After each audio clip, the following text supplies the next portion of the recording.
O tema de hoje, então, está dentro dessa série, Viver Novidades de Vida, e o tema dessa ministração é essa: como viver algo novo. Quem chegou aqui hoje querendo viver algo novo, levanta a mão para eu saber. Seja em qualquer área da sua vida. Ok, tem pessoas que estão desesperadas por algo novo, já estou abrindo os dois braços. Ok, legal. Eu tenho 2 versículos chaves para essa ministração. Eu quero que vocês acompanhem comigo. O primeiro está em 2 Coríntios 5,17, que diz: portanto, se alguém está em Cristo, é nova criação. As coisas antigas já passaram, eis que surgiram coisas novas. E o segundo versículo está em Romanos 12:2, muito conhecida, tanto quanto o outro que a gente leu. Não se amoldem ao padrão deste mundo, mas transformem-se pela renovação da sua mente, para que sejam capazes de experimentar e comprovar a boa, agradável e perfeita vontade de Deus. Quando a gente fala de viver algo novo e a gente pensa o que a Bíblia traz para a gente sobre viver algo novo, para mim, Larissa, esses 2 versículos são chaves. Primeiro, é você entender que em Cristo todas as coisas se fazem novas, se assim você desejar.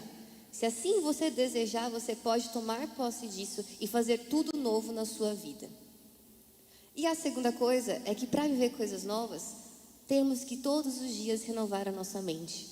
Todos os dias sair daqueles padrões, daqueles formatos pré-prontos e permitir que o Espírito Santo tenha liberdade para falar o que Ele tem para nós dia a dia.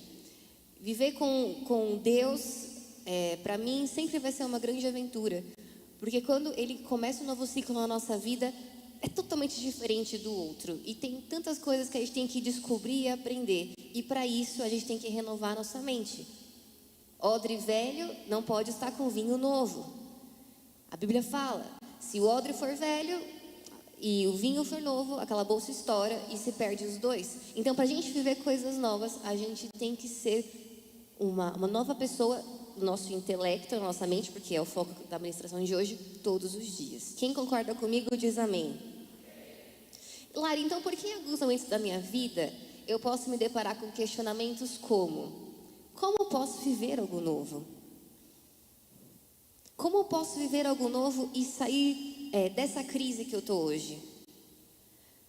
O que pensarão de mim se eu aceitar essa novidade? Como posso ver soluções diante de tanto caos? Como posso merecer algo tão incrível e aproveitar isso? Seja qual for a situação, se estamos em Cristo, podemos viver algo novo. E quando a gente fala de algo novo, por que eu trouxe esses questionamentos? Porque algo novo nem sempre está relacionado com sair de situações ruins. Às vezes viver algo novo significa entrar em coisas muito boas. Mas tem pessoas que não entram porque em sua cabeça elas não se veem merecedoras daquilo. Então algo novo é para tudo, é para quem está muito bem e para quem está muito mal. Então, se você chegou aqui querendo algo novo porque você está muito bem, ótimo. Você pode, não tem problema nenhum. E se você entrou aqui falando, cara, eu estou no fundo do poço e eu quero algo novo, ótimo. Você também pode viver algo novo, porque algo novo se aplica a tudo na nossa vida.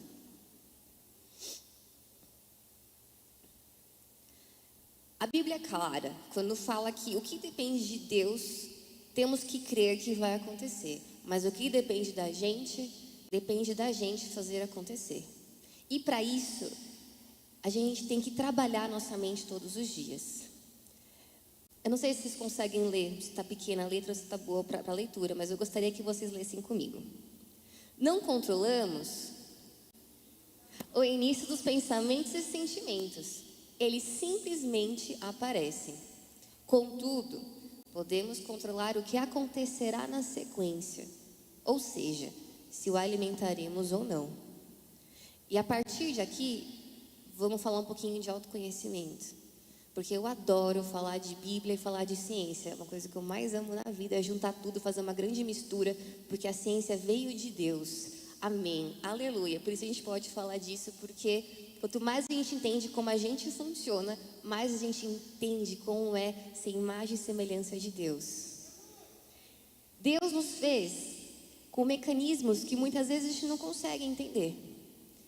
Por isso, muitas vezes, pensamentos vêm na nossa mente, sentimentos vêm no nosso coração, mesmo a gente não querendo. Quem aqui já passou por isso? Cara, eu não queria pensar porque eu estou pensando, eu não queria sentir porque eu estou sentindo. Vem, acontece. A gente não consegue controlar, porque o nosso inconsciente tem informações que, em momentos, pim, desperta. Agora, podemos escolher e ter o domínio próprio, livre-arbítrio que nos é dado, para saber se vamos alimentar aquilo dentro de nós ou se vamos passar aquela espada, sabe, de dois gumes que a palavra fala, e encerrar por ali o assunto. Então, eu posso escolher alimentar um pensamento de ódio contra alguém, assim como eu posso escolher falar, não tem nada a ver isso, eu paro por aqui e penso algo novo. Tudo bem? Vocês entendem isso? Porque muitas vezes as pessoas chegam para falar comigo e essa é a primeira frase. Lari, não sei porque eu penso isso. Eu falo, bem-vindo ao clube. Também não sei porque eu penso as coisas de vez em quando. Às vezes estou dirigindo e me vem um pensamento, se joga dessa ponte. Eu vou me jogar? Não, mas o pensamento veio. Pode ser que eu estou vendo filme de ação demais, muito James Bond, pode ser. Aí vem o pensamento, vem aquele negócio. Acontece. Às vezes eu estou de jejum e vem aquela vontade de comer um chocolate. Quer dizer que eu vou comer? Ficou uma dúvida no ar. Peguei, você viu, né, Pedro? Eu peguei as pessoas agora na dúvida. Quem aqui já comeu sem querer depois lembrou que estava de jejum? Nossa, essa é fatal.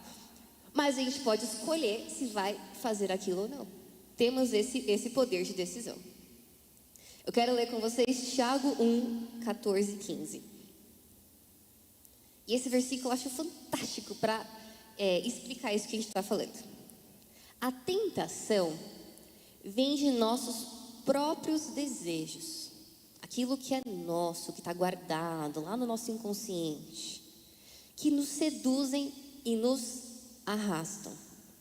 Esses desejos, se a gente não controla, o que acontece é que começa a alimentar aquilo, eles dão a luz ao quê? Ao pecado. E quando o pecado se desenvolve plenamente, ele gera o quê?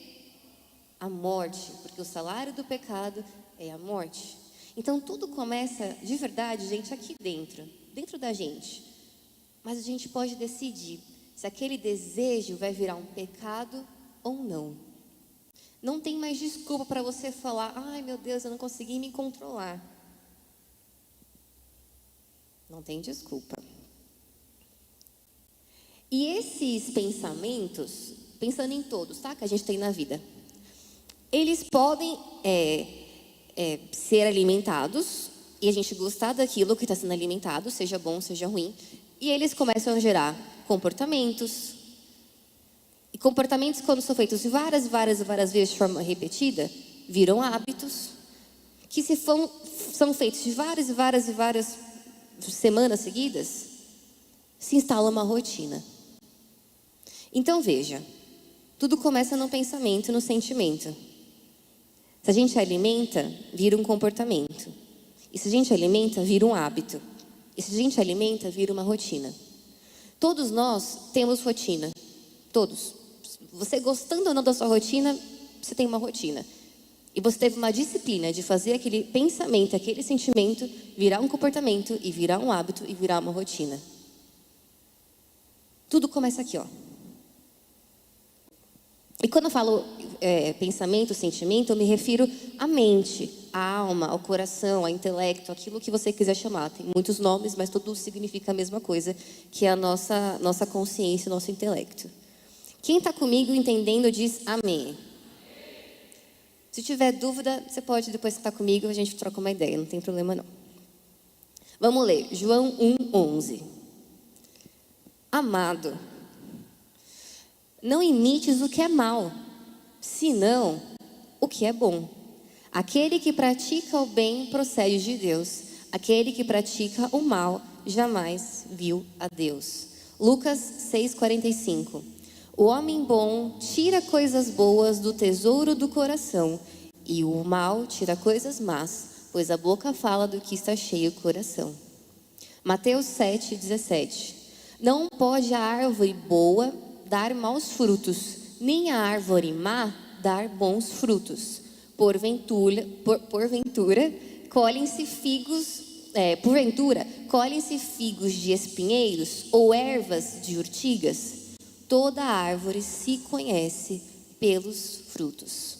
E eu gostaria que você olhasse para a pessoa que está do seu lado, com esse olhar maravilhoso de sábado à noite, de jovem avivado que você tem, e pergunta para ela: quais são os frutos que a sua vida produz?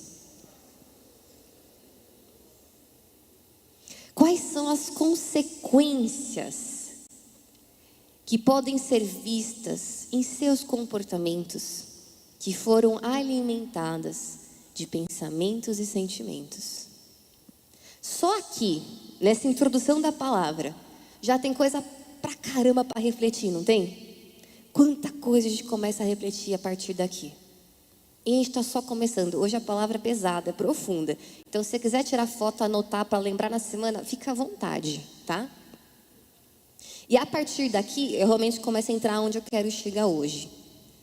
E eu, acho que foi no começo de 2020, foi quando começou a pandemia. Eu trouxe uma ministração, acho que foi para os jovens também, de algo parecido, de algo parecido com o que a gente vai entrar hoje, só que eu entrei por um outro caminho e hoje eu quero entrar por outro. Então, por acaso, se você quiser depois ouvir tudo que eu falei na íntegra, você pode ir lá no meu canal do YouTube, olhar essa palavra e você vai entender tudo junto e misturado. Mas hoje eu quero dar outro caminho para aquilo que eu falei. E aí eu quero que você veja a próxima tela. Por que falamos tudo isso até aqui? Porque existem 4 lugares que a nossa mente, nossos pensamentos, eles podem ir. Gente, eles podem ir questão de segundos numa conversa, aqui agora comigo, tá? É coisa assim, é uma habilidade que a gente tem incrível, que isso pode acontecer. Quais são os 4 lugares? Vocês estão vendo ali? Primeiro, não tem ordem, tá? Mas, enfim, vou fazer uma ordem só pra gente, enfim, tudo bem, né? Enfim. Então, primeiro, passado. Segundo, futuro. E o passado e o futuro, eu ministrei em uma outra ocasião. Se vocês quiserem, depois vocês entram lá. E eu tenho uma palavra só sobre esses 2. Então, não vou falar muito sobre esses 2, porque eu já falei. Eu quero focar nesses outros 2, que são percepção que os outros têm de mim e percepção que eu tenho sobre mim. Então, nossa mente, em uma mesma conversa, trocando uma ideia com um amigo, a nossa mente, ela pode ir para o passado, para o presente, para a percepção que o outro tem sobre mim e para a percepção que eu tenho sobre eu mesmo. Por exemplo, um exemplo aqui.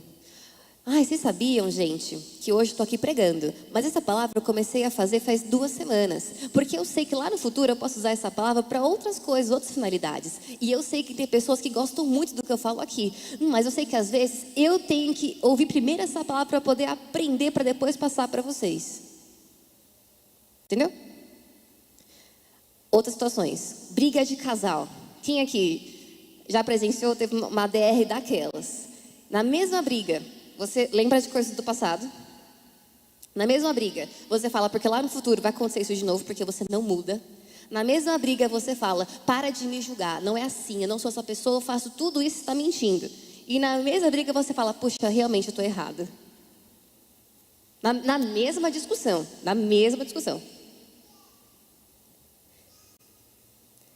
O grande desafio, quando a gente pensa nisso, é que o melhor dos mundos não é que a nossa mente fique presa no passado. Porque pessoas que vivem de passado, elas viram estátua de sal, assim como a mulher de Ló. Amargas, sofridas, complicado. Não é também que a gente fique preso no futuro. Que quem vive no futuro fica muito ansioso, se preocupa com tudo, com o que vai vestir, com o que vai comer, com o que vai acontecer. E cara, o corpo reage, tem crise de ansiedade, crise de pânico, uma loucura. Também não é para você ficar toda hora pensando no que os outros pensam de você. Porque senão você vai ser aquela pessoa que não vai ter vida própria. Ou você vai se anular demais para fazer tudo o que os outros querem. Ou você vai ficar na defensiva demais, com medo dos outros chegarem perto de você. E também não é bom que você só fique pensando nos seus pensamentos sobre si mesmo. Porque você pode ficar mega egocêntrico, porque eu sou a pessoa mais incrível do mundo, né? Ou eu sou o pior dos fracassados. Isso limita. O ideal, o melhor dos mundos, é que entre tudo isso que pode acontecer na nossa mente, questão de segundos, a gente fique em um lugar, que é o melhor lugar, que é a próxima tela. O presente. Gente, eu caprichei nessas telas do Mário, espero que vocês gostem. De verdade, passei 2 dias fazendo essas telas. Eu pus esse bicho que eu não sei o nome dele, mas dizem que ele é um monstro. Eu caprichei, tá? Por favor, dê uma moralzinha. E estar no presente é questão de domínio próprio. Estar no presente é ter a certeza que ali é o lugar onde Deus vai falar com você. Porque não adianta você estar com a cabeça em todos os lugares e não estar atento no presente. Naquele momento em que você fala, Deus, o que eu tenho que fazer agora? Já entendi tudo o que está acontecendo, mas e agora? O que eu tenho que fazer? É no agora que Deus fala com a gente. Estar presente é estar 100% aberto para aprender, ouvir e atender o nosso chamado e nossa missão em Deus. E como eu falei, se você quiser entender mais sobre o passado e presente, você vê aquela ministração. Agora a gente vai falar e vai aprofundar um pouquinho mais esta questão de a percepção dos outros sobre mim e a percepção que eu tenho sobre mim mesmo. Por quê? Porque para viver algo novo, ser uma nova criatura, eu tenho que renovar minha mente. Renovar minha mente sobre o que os outros pensam sobre mim. Renovar minha mente sobre o que eu penso sobre mim mesmo. Para eu viver coisas novas, eu tenho que desejar ser uma nova criatura. E para isso, eu tenho que desejar ter relacionamentos que transformem, que levem vida. Porque eu carrego isso. Faz sentido? Então, falar dessa percepção de nós mesmos e dos outros, e do passado e do futuro, que eu já falei na outra palavra, é ver a nossa vida sentimental, intelectual, de um outro ângulo. É como se aqui fosse o nosso problema hoje, nosso desafio.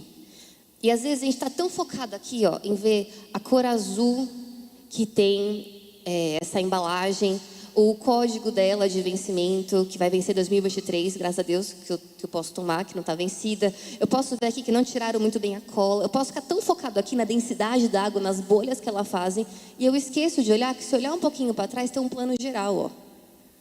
Tem pessoas, tem rostos, tem máscaras, tem cores, tem tanta coisa acontecendo no plano geral, mas eu fico só aqui, ó, só no problema, só no problema, só no problema, só no desafio, só no gigante. E eu esqueço de todo o resto que tem à minha volta. Quando eu estou tão presa na percepção que eu tenho dos outros, no que eu tenho de mim mesma, no passado e no futuro, eu não estou no presente, onde eu olho tudo isso, inclusive o problema. Estou olhando tudo, inclusive o problema. É outra percepção. Faz sentido?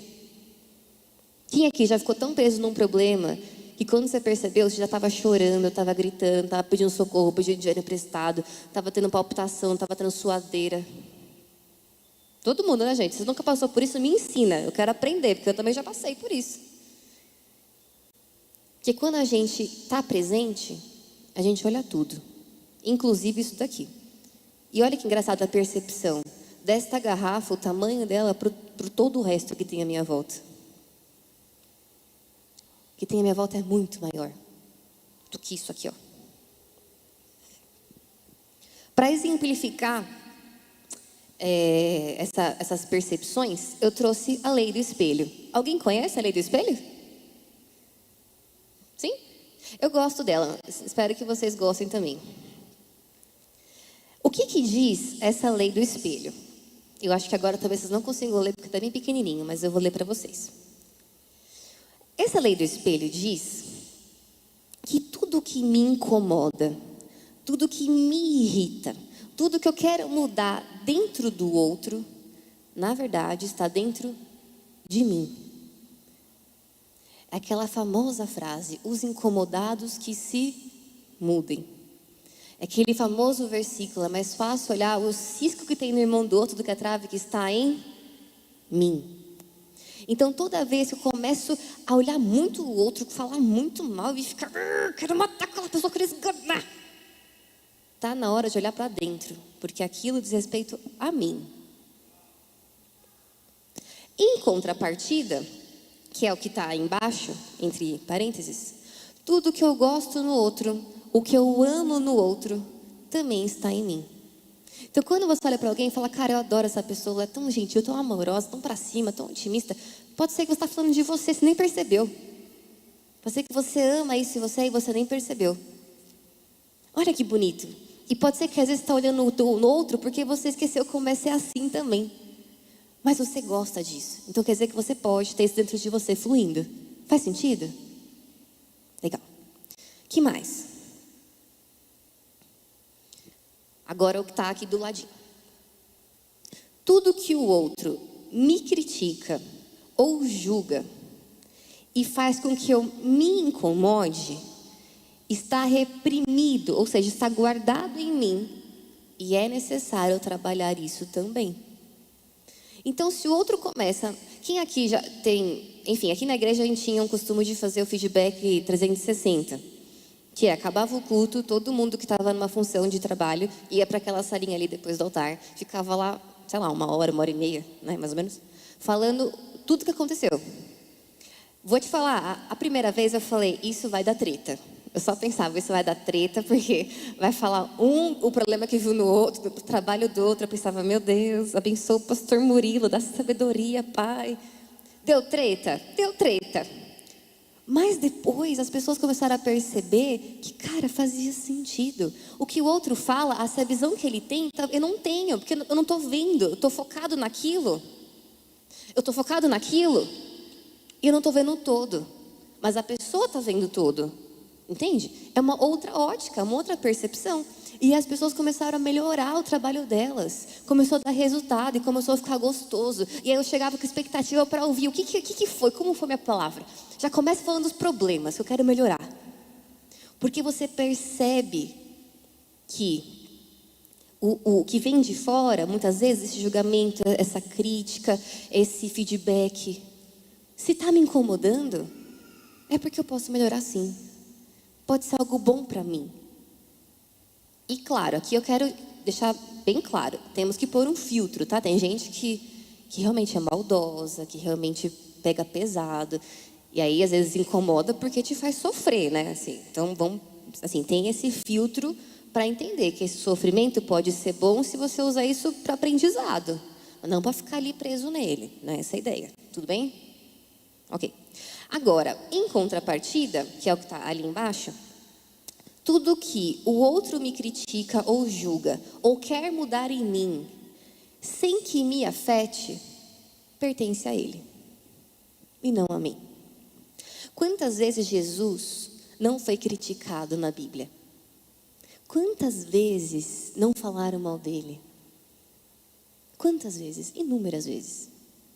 Falaram que ele não podia curar. Falaram que ele não podia pregar. Falaram que ele não podia fazer o que ele fazia, porque ele era só um carpinteiro. Nem era o carpinteiro, ele era o filho do carpinteiro. Quantas vezes você leu lá, ele reclamando, poxa vida, Tiagão, os caras não largam do meu pé. Poxa vida, João, você me ama mesmo? Eu tô carente, eu tô com um problema, porque as pessoas estão falando tanto de mim que eu tô ficando sem identidade. Quantas vezes você ouviu Jesus reclamar? Não afetava. Ele sabia quem ele era, o que ele estava fazendo. O que os outros falavam dizia a respeito dos outros. Quem está gostando disso? Quem tá sentindo que tem coisa para mudar na vida? Espero que depois dessa palavra você lembre de mim na sua semana. Cara, a Larissa falou isso, que droga. Sabe aquela coisa assim, eu vou ter que trabalhar isso em mim agora. Eu espero de verdade. Eu quero dar para vocês um exemplo. Exemplo de Pedro e Jesus. Eu não coloquei o versículo no telão. Mas eu vou falar resumidamente o que tem nessa história, tá? Está em João 13, de 1 a 9. Se você depois quiser ler, tá lá. João 13, de 1 a 9. O que acontece? estava chegando a Páscoa. Estava chegando o momento em que Jesus seria crucificado, seria morto. Ele sabia disso. E aí, ele quis preparar uma ceia com os discípulos. E olha que lindo que fala nesse versículo, tá? De João 13:1. Tendo amado os seus que estavam no mundo, amou-os até o fim. Jesus amava tanto aqueles homens, aqueles discípulos, que ele queria passar a última refeição da vida dele com aquelas pessoas. Então você imagina como estava aquele clima para Jesus? Cara, um clima de, mano, eu vou estar de presente de corpo e alma aqui para aqueles homens que eu amo tanto, porque vai ser minha última refeição com eles em vida, nessa matéria. Eu quero entregar tudo o que eu tenho, todo o meu conhecimento. Então eu imagino que Jesus, ele foi cheio, sabe? Foi cheio para poder compartilhar com eles aquela última refeição. Quem aqui um dia teve que se separar de alguém que você amava muito, que ia viajar, fazer uma viagem, um intercâmbio, e teve aquela despedida? Cara, não é incrível? Vocês não preparam, tipo, uma coisa super legal, divertida, para a pessoa lembrar de você, dar foto para ela, escreve, a Raíssa foi embora, ele fez uma bandeira do Brasil, bem brega, né? Uma bandeira do Brasil, toda escrita, com frase. A gente quer que a pessoa lembre da gente, a gente quer marcar. E Jesus fez essa ceia nessa intenção de marcar aqueles discípulos. E aí, ele estava ali servindo o jantar, e ele sentiu que estava um clima estranho. Porque o diabo estava ao redor, né? Daqui a pouco ele ia tragar Judas, porque Judas ia trair Jesus. Então estava ali ao redor, estava aquele clima meio estranho. Quem é da intercessão sabe como funciona aquela coisa, tipo, dá aquele arrepio na espinha. Fala, tem uma coisa errada aqui, tem um capiroto. E ele sentindo esse clima, ele tira a toalha que ele tinha, né, na roupa dele, não sei. Ele tira aquela toalha, pega uma bacia e fala, galera, quero lavar o pé de vocês. E nesse momento, Pedro, que eu acho incrível, porque ele era muito honesto, eu adoro isso nele, ele não tinha filtro, ele fala, Senhor, vás lavar os meus pés? Parênteses, eles andavam de chinela, num lugar que tinha terra vermelha, né, aquela terra do Egito lá, do Egito não, como chama? Do deserto, aquela terra. Então assim, não era limpo o pé, tá? Era um pé sujo. E ele falou, você vai lavar meu pé? Credo, que nojo. E aí Jesus falou, sim, eu vou lavar, depois você vai entender. E aí Pedro falou de novo, não, nunca lavarás os meus pés. Voltando um pouquinho para o que a gente falou da lei do espelho. Daquele, tudo que me incomoda, me irrita, está dentro do outro, que está dentro de mim. Tudo que me incomoda, irrita, eu quero mudar no outro, está dentro de mim. Pegando o exemplo de Pedro, tentando trazer para a nossa realidade. Coisas que eu escrevi.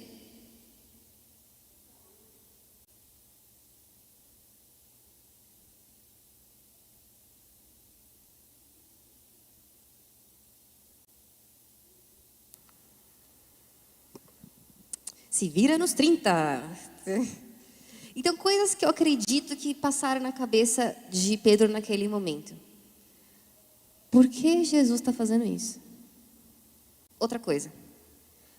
Como ele vai lavar os pés de alguém como eu? Pega essa frase. Como ele vai lavar os pés de alguém como eu? Eu, essa pessoa inferior, tá? Essa pessoa inferior, comparada a ele, que é o mestre. Como ele vai lavar os meus pés? Outra coisa que pode ter passado na cabeça dele. Ele pode até lavar o pé dos outros, mas o meu, nunca. Ao mesmo tempo que ele se sente em comparação com o mestre, também se põe em comparação com os outros, certo? Então imagina, naquela situação, Jesus ouvindo aquilo, entendendo o que estava acontecendo, incomodou Pedro. Aquela atitude de Jesus, incomodou. E quando incomoda, significa que o problema era em Jesus ou era em Pedro? Ai, meu Deus, está incomodando, se incomodou tanto Pedro aquilo que Jesus fez, significa que o problema estava em Jesus ou estava em Pedro? Em Pedro. Algo dentro dele estava se opondo àquele gesto de Jesus.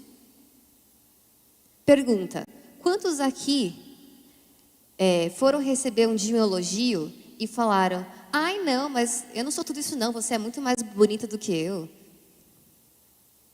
Ai não, imagina, eu comprei isso aqui na promoção. Ah, não, para com isso. Eu não sou tão inteligente assim, não. Meu irmão é mais que eu.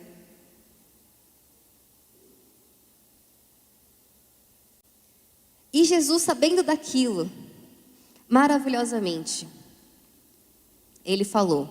Porque já que ele ia incomodar, ele falou, então agora eu vou enfiar a faca, né? Ele falou, é o seguinte, se você não deixar eu lavar o seu pé, você não pertence a essa mesa, você não pertence ao que eu estou fazendo, é o que virá. E aí o discurso de Pedro logo muda. Aí ele fala, então, Senhor, não apenas lave os meus pés, mas também as minhas mãos, a minha cabeça. Lembrando do que a gente falou, tudo que o outro me critica ou julga, que foi o que Jesus fez. Ele falou, se é assim, então você não faz parte. Estou te julgando, você não faz parte, não pertence. Tudo o que outro me critica ou julga e faz com que eu me incomode está reprimido em mim. E é necessário eu trabalhar isso. E eu gosto de Pedro, porque na hora ele sacou. E falou, cara, isso é problema meu, não é de Jesus. O problema está em mim. E ele falou, então é assim, Jesus, é o seguinte, lava meu cabelo, minha perna, tudo, dá banho, deixa eu entrar nessa banheira aqui, igual criança, vai, joga água à mesa, vamos lavar tudo, porque eu quero pertencer, eu quero ser parte, o problema está em mim, eu quero estar com você até o final. Se Jesus fez isso com Pedro, será que ele também não está fazendo isso com a gente de vez em quando? Colocando situações à nossa volta e usando coisas que acontecem para que de alguma forma a gente não fique incomodado e a gente olhe para dentro e fale, será que eu não tenho que mudar algo em mim? Só nesse exemplo a gente já percebe que ele tinha algo ali que o comparava com o mestre, com as pessoas, algo que o fazia se sentir talvez inferior ou superior aos outros, tudo que a gente está falando até aqui.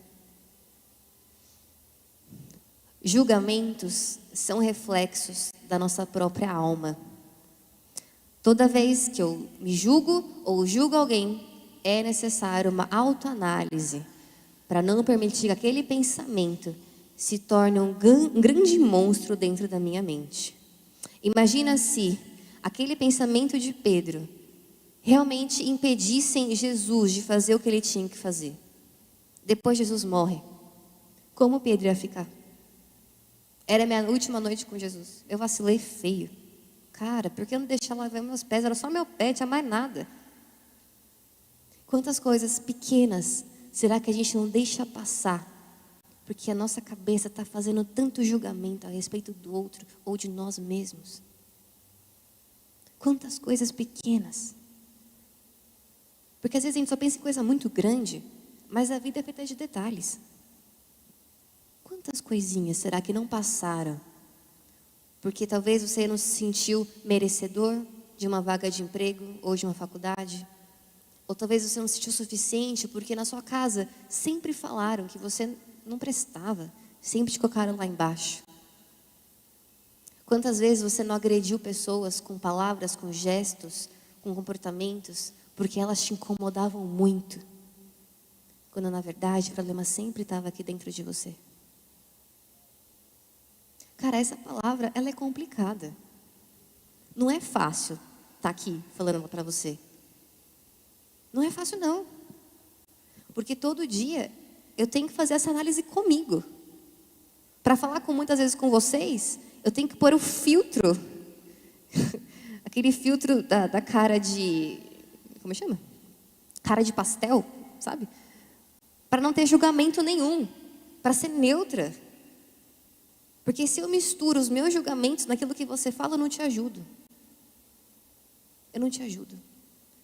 Agora, quando eu coloco os meus julgamentos no chão, e eu coloco a verdade que a Bíblia diz sobre as nossas vidas, aí tem transformação. Aí tem frutos. Aí tem mudança. Todos os dias, é de verdade isso. Eu ponho o filtro. E eu falo, Deus, eu não quero ser pedra de tropeço para ninguém. Que esse filtro esteja em mim, para que eu possa estar presente e ouvir a sua voz. Quando a gente derruba esses julgamentos, a gente fica presente. E a gente pode tomar decisões baseadas naquilo que a Bíblia diz. E a gente sabe que a palavra, ela é vida. A gente sabe que a palavra contém um caminho, contém a salvação. A gente pode confiar nela. 1 João 4,19 diz, e eu estou indo já para o final da palavra. Nós amamos porque Ele nos amou primeiro. Se alguém afirmar, eu amo a Deus, mas odiar seu irmão é mentiroso. Pois quem não ama seu irmão, a quem vê, não pode amar a Deus, a quem não vê. Mateus 22:36 diz, Mestre, qual é o maior mandamento da lei? Respondeu Jesus, ame o Senhor, o seu Deus, de todo o seu coração, toda a sua alma, todo o seu entendimento. Este é o primeiro e maior mandamento. E o segundo é semelhante a ele. Ame o seu próximo, como a si mesmo. Uma via de mão dupla. Eu amo o próximo assim como eu me amo.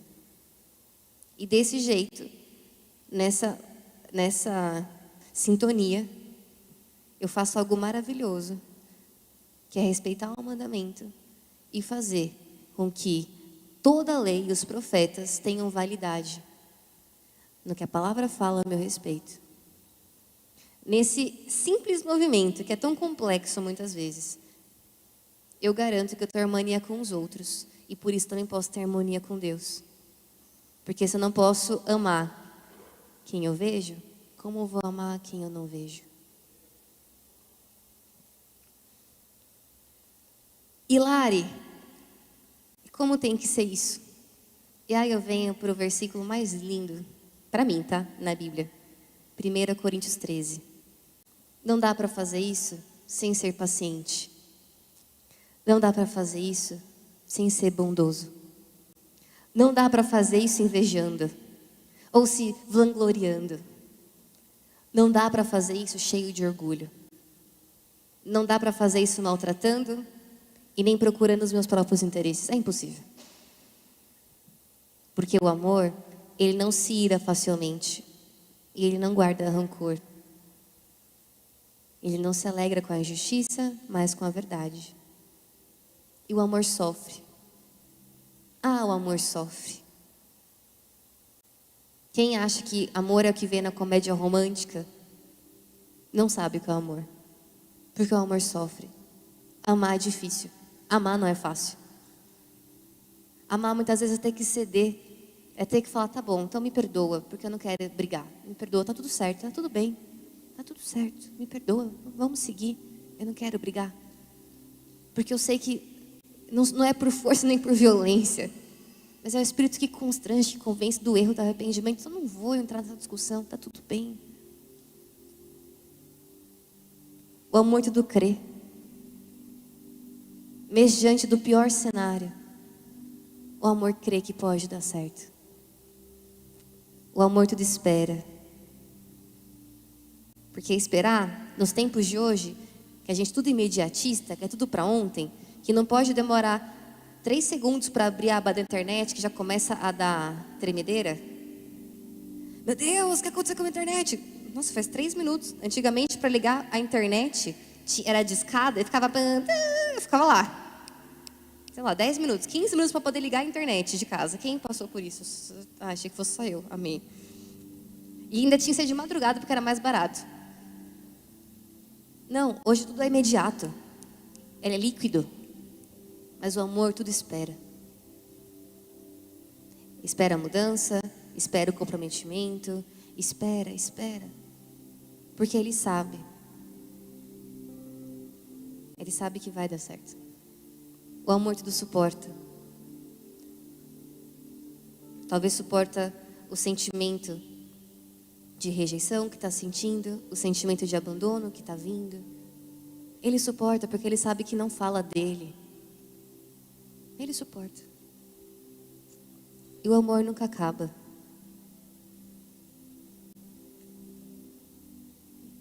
E para mim é muito difícil falar desse amor.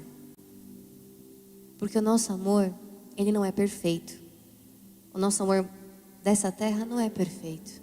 Ele se corrompe, ele esvairece. Ele depende das situações para ver o que vai acontecer. Por isso que eu digo que a gente tem que se apegar nesse amor que é eterno, que vem de cima, que nunca acaba. Esse amor que é o mesmo ontem, hoje, para sempre, que é estável. Porque esse amor vai garantir que a gente vai conseguir viver algo novo na nossa vida. Mesmo errando, mesmo falhando. É nesse amor que eu volto todos os dias. Para falar, Deus, me dá mais uma chance. Eu aprendi, eu errei. Agora eu quero recomeçar. Podemos? E é esse amor que me espera todos os dias chegar. Para falar, vem filho amado. Deixa eu pôr um anel aqui no seu dedo. Deixa eu renovar nossa aliança. Porque você é muito mais do que esse erro, do que essa falha. Você tem muito mais valor para mim do que isso. E é isso que Ele espera que a gente faça com as pessoas à nossa volta. Conclusão. Como viver então algo novo? Primeiro, para viver algo novo, eu tenho que ser uma nova criatura. Curando todo pensamento que me mantém preso no passado.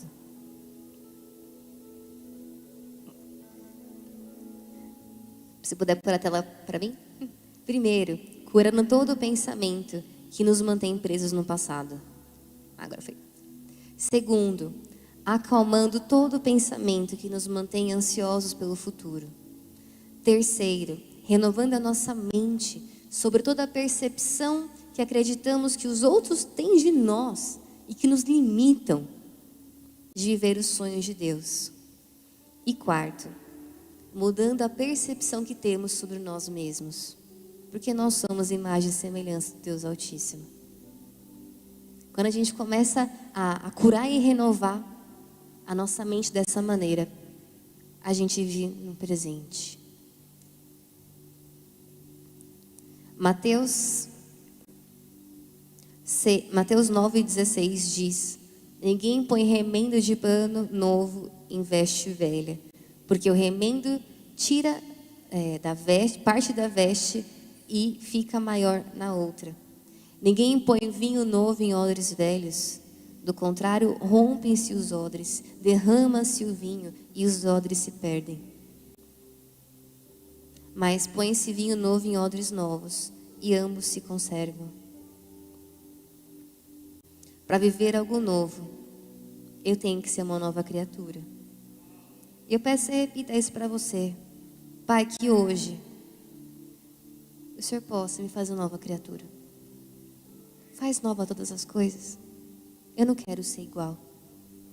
Tudo começa nos pensamentos, como a gente vai alimentando, como a gente cuida da nossa alma, coração, da nossa mente, como isso vai virando comportamentos, hábitos, rotina. Como alguns pensamentos maus ressecam a nossa alegria, fazendo com que a nossa vida se rompa, assim como esse odre, nos impedindo de viver a plenitude daquilo para a qual fomos chamados. Em Salmos 26, 2 diz: examina-me, Senhor, e prova-me, teste minha mente e o meu coração. E que hoje esse versículo, para fechar a palavra, possa ecoar nessa ministração que vamos ter agora. Fala para Deus: examina meu coração, me prova. Examina meu coração, me prova. Porque eu quero algo novo para a minha vida. Eu quero ser algo novo hoje. Testa a minha mente, o meu coração. Porque os planos de Deus, eles são muito maiores que os nossos. A Bíblia fala que a gente não tem ideia daquilo que Ele preparou para cada um de nós. Porque a gente às vezes só vê isso daqui. E Ele vê todo o resto. Começo, meio e fim. Ele vê toda a eternidade. Ele vê o passar dos anos. De uma outra ordem cronológica que não é a nossa. nós temos lugar para correr quando a gente precisa de ajuda. Nós temos. E eu quero te dar uma boa notícia. Ele está aqui nessa noite. E Ele veio aqui para curar a nossa mente. Curar da ansiedade, da depressão. Curar desses sentimentos que vão consumindo, vão maltratando a gente. De nós mesmos, dos outros que nos afastam, que manipulam. Ele está aqui hoje para fazer isso. E assim como Ele fez com Pedro, talvez Ele vai te incomodar. Fazer umas perguntas para te rasgar no meio. Porque Ele quer que você perceba aonde está a raiz desse questionamento, dessa pergunta que te limita. Para que você possa viver coisas novas na sua vida. Só os corajosos que querem e dão liberdade para o Espírito Santo fazer isso na sua vida agora, fiquem de pé no seu lugar. Só os corajosos, hein? Se você está com dúvida, não vem. E eu quero que aí, você e Deus, que você fale para Ele: Senhor, examina meu coração. Se há algo em mim, algum caminho mau, eu quero me arrepender hoje. Se você está em casa, faça isso também, coloque a mão no seu coração, converse com Deus. E se você lembrou de alguma coisa enquanto eu ministrava, fala para Ele, peça perdão. Pai, me perdoa por estar presa no passado, no presente, em pensamentos de julgamento, de crítica dos outros, de mim. Me perdoa, me perdoa. Vai nomeando as pessoas.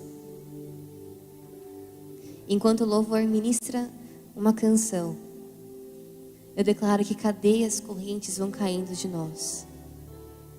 Em nome de Jesus.